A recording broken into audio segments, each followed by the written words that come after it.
بسم اللہ الرحمن الرحیم۔ محترم ناظرین کرام، 22 رجب المرجب اس عظیم صحابی رسول صلی اللہ تعالیٰ علیہ وآلہ وسلم کا یوم عرس آ رہا ہے، جو کاتب وحی بھی ہیں اور خال المسلمین بھی ہیں، یعنی تمام مسلمانوں کے ماموں جان بھی ہیں،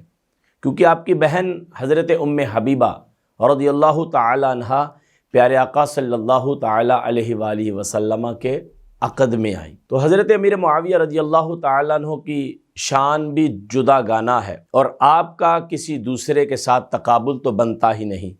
بالخصوص حضرت مولا علی رضی اللہ تعالیٰ عنہ کے ساتھ، کیونکہ بعض لوگ مشاجرات صحابہ میں لا کر مسلمانوں کے ذہنوں کو الجھا کر حضرت مولا علی رضی اللہ تعالیٰ عنہ کی بظاہر محبت کا جام پلاتے اور حضرت امیر معاویہ کے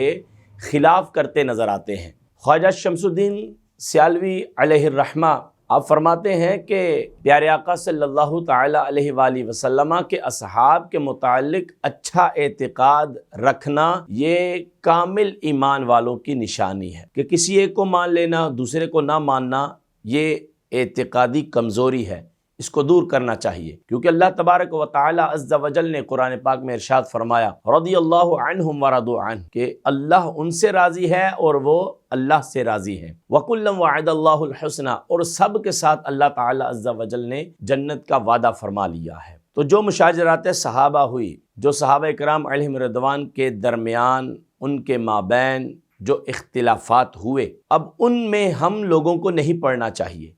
کیونکہ ہمارے پیروں کے پیر حضور روشن ضمیر شیخ عبد القادر جیلانی قدس سرہ روح نورانی فرماتے ہیں کہ مشاجرات صحابہ میں لوگوں کا پڑھنا یہ حرام ہے، کہ ان کے معاملات کو لے کر ناپ تول کرنا شروع کر دینا اور بعض کی تنقیص کرنا اور بعض کے فضائل و مراتب کو بڑھانے کی کوشش کرنا یہ سراسر غلط ہے۔ حضرت امیر معاویہ رضی اللہ تعالی عنہ کا حضرت مولا علی رضی اللہ تعالی عنہ سے بالخصوص تقابل تو بنتا ہی نہیں۔ حضرت امام جلال الدین سیوطی علیہ الرحمہ اور حضرت علامہ ابن عساکر اپنی کتاب میں حضرت امام جلال الدین سیوطی تاریخ الخلفاء میں لکھتے ہیں کہ 300 سے زائد آیات کریمہ حضرت مولا علی رضی اللہ تعالیٰ عنہ کی شان میں نازل ہوئی ہے، تو حضرت مولا علی رضی اللہ تعالیٰ عنہ کی شان کا تو مقابلہ کیا ہی نہیں جا سکتا۔ اعلیٰ حضرت فرماتے ہیں فرق مراتب بے شمار، حق بدست حیدر قرار، اور حضرت معاویہ بھی ہمارے سردار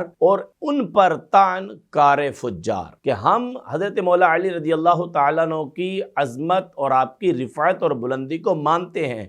لیکن اس کے ساتھ ساتھ حضرت امیر معاویہ بھی ہمارے سروں کے تاج ہیں، کیونکہ وہ صحابی رسول ہیں۔ اور یہاں پر ایک اور غور طلب بات یہ ہے، صحابی عمل سے صحابی نہیں بنتا، بلکہ صحابی تو مصطفیٰ کی نظر عنایت سے بنتا ہے۔ ایک وہ شخص کہ جو 10 بجے ایمان لایا 11 بجے فوت ہو گیا، اور نہ روزہ، حج، زکوٰۃ، کوئی بھی صدقات و خیرات کرنے کا موقع ہی نہ ملا، فقط کیا نصیب ہوا؟ ایمان کی حالت میں پیارے آقا علیہ الصلوۃ والسلام کی زیارت کرنا، کلمہ نصیب ہوا، اور ایمان کی ہی حالت میں دنیا سے جانا نصیب ہوا، اب وہ صحابی ہے۔ اور ایسے صحابی رسول پر ہزاروں، لاکھوں، کروڑوں غوث قطب ابدال یہ سارے کے سارے اکٹھے کر لیے جائیں، لیکن ایک ادنا سے صحابی رسول کے قدموں کی خاک کے برابر بھی نہیں ہو سکتے۔ صحابی رسول کا یہ مقام و مرتبہ ہے، تو صحابی عمل سے صحابی بنتا نہیں، مصطفیٰ کی نظر عنایت سے بنتا ہے۔ تو صحابی کو صحابیت کا درجہ دینے والی ذات مصطفیٰ جان رحمت صلی اللہ علیہ وسلم کی ذات ہے، تو اب جو صحابی پر اعتراض کرتا ہے وہ پھر دیکھ لے کہ وہ پیارے آقا علیہ الصلوۃ والسلام کی ذات پر انڈائریکٹلی گویا کہ اعتراض کر رہا ہے۔ سرکار علیہ الصلوۃ والسلام نے فرمایا میرے صحابہ کے بارے میں اپنی زبانوں کو کنٹرول میں رکھنا، ان کو برا بلا نہ کہنا۔ حضرت عائشہ صدیقہ رضی اللہ تعالی عنہا فرماتی ہیں کہ امروا ان یستغفروا لاصحاب النبی صلی اللہ تعالی علیہ وآلہ وسلم فسبوہم، یہ مسلم شریف کی حدیث مبارکہ ہے، کہ دنیا والوں کو تو حکم دیا گیا تھا کہ یہ پیارے آقا صلی اللہ تعالی علیہ وآلہ وسلم کے اصحاب کے بارے میں بخشش و استغفار کریں، لیکن انہوں نے ان پر زبان طعن دراز کرنا شروع کر دیا۔ یہ حضرت اماں عائشہ صدیقہ رضی اللہ تعالی عنہا کے الفاظ مسلم شریف میں آج بھی موجود ہیں، کہ دنیا والوں کو تو یہ کہا گیا تھا کہ ان کے حق میں مزید دعائیں کرنی ہیں، نہ یہ کہ زبان تان کو دراز کرنا ہے، ان کو برا بلا کہنا ہے، ان پر سب و شتم کرنا ہے، الامان والحفیظ۔ تو ایسے تمام تر برے اعتقادات سے بچ کر اللہ کی پناہ میں آ جائیے۔ کہیں ایسا نہ ہو کہ پیارے آقا صلی اللہ تعالیٰ علیہ وآلہ وسلم روٹھ گئے، اور پیارے آقا صلی اللہ علیہ وسلم کا رب بھی اگر ہم سے روٹھ گیا تو ہم پھر کدھر جائیں گے۔ حضرت امیر معاویہ اور حضرت مولا علی رضی اللہ تعالیٰ عنہ کے متعلق پیارے آقا علیہ السلام نے ایک پیشن گوئی فرمائی تھی، آئیے آج آپ کو وہ بھی سناتا ہوں۔ بعض لوگ کہتے ہیں نا کہ حضرت امیر معاویہ کے دفاع تو 1400 سالوں میں کسی نے نہیں کیا۔ ارے سرکار صلی اللہ کے یہ فرمان کہ جس میں سرکار صلی اللہ نے امیر معاویہ کو دعاؤں سے نوازا، تو یہ دفاع نہیں تو پھر اور کیا ہے؟ حضرت عبداللہ بن مبارک سے لے کر حضرت حضور غوث پاک، اور حضور غوث پاک سے لے کر داتا علی حجویری، اور داتا علی حجویری سے لے کر آج امام احمد رضا خان فاضل بریلی تک، اور بلکہ اعلیٰ حضرت سے لے کر میرے شیخ طریقت میرے اہل سنت تک، سب کے سب اللہ کے نیک بندوں نے امیر معاویہ کا دفاع کیا۔ تو جو کہتا ہے کہ 1400 سال میں کسی نے دفاع نہیں کیا، تو کیا ان متبرک ہستیوں کو تم 1400 سال میں سے نکال دو گے؟ ارے تم نہیں نکال سکتے۔ تو پیارے آقا علیہ السلام نے حضرت مولا علی اور حضرت امیر معاویہ کے مابین ہونے والے معاملے سے پہلے سے ہی آگاہ فرما دیا۔ سرکار صلی اللہ علیہ وسلم نے فرمایا، ایک مرتبہ سرکار صلی اللہ تعالیٰ علیہ وآلہ وسلم کی بارگاہ میں حضرت ابوبکر صدیق، حضرت عمر فاروق اعظم، حضرت عثمان غنی اور حضرت امیر معاویہ رضی اللہ تعالیٰ عنہ تشریف فرما تھے۔ حضرت امیر معاویہ رضی اللہ تعالیٰ عنہ حاضر خدمت تھے، تو حضرت مولا علی رضی اللہ تعالیٰ عنہ جیسے تشریف لائے، پیارے آقا صلی اللہ علیہ وسلم نے حضرت امیر معاویہ کی طرف پلٹ کر دیکھا، ارشاد فرمایا، معاویہ کیا تم علی سے محبت کرتے ہو؟ عرض کی، یا رسول اللہ صلی اللہ علیہ وسلم، میں حضرت مولا علی سے اللہ کی رضا کی خاطر میں محبت کرتا ہوں۔ سرکار صلی اللہ علیہ وسلم نے فرمایا، پھر ان قریب تم دونوں کے مابین اختلاف ہوگا، لڑائی ہوگی، جھگڑا ہوگا۔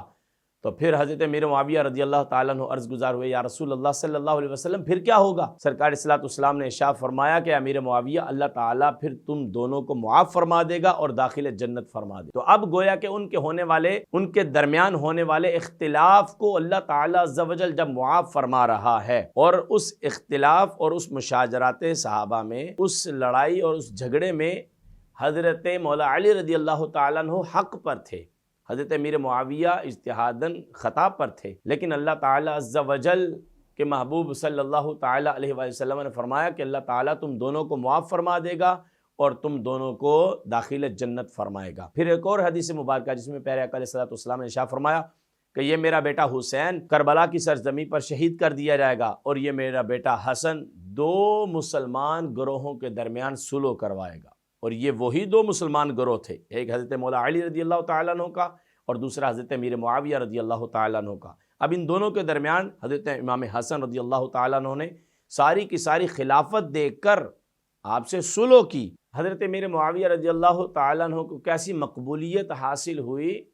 کہ 26 اصحاب رسول صلی اللہ تعالیٰ علیہ وآلہ وسلم کا نام معاویہ ہے۔ اگر یہ نام اتنا ہی نعوذ باللہ برا ہوتا تو پھر ان کے علاوہ جو 25 افراد کا نام معاویہ ہے تو وہ کبھی اپنا نام معاویہ یا ان کے والدین اپنے بچوں کا نام معاویہ نہ رکھتے۔ اللہ تعالیٰ عز و جل کی بارگاہ میں دعا ہے کہ اللہ تعالیٰ ہمیں عقل سلیم عطا فرمائے، اللہ تعالیٰ ہمیں تمام کے تمام پیارے آقا علیہ السلام کے اصحاب کا ادب و احترام کرنے کی توفیق عطا فرمائے۔ بڑھتی رہے گی حشر تک شان معاویہ، مامون ہر بلا سے ہے جان معاویہ، اتنی دعائیں دی ہیں بنام معاویہ، اونچا کیا نبی نے مقام معاویہ۔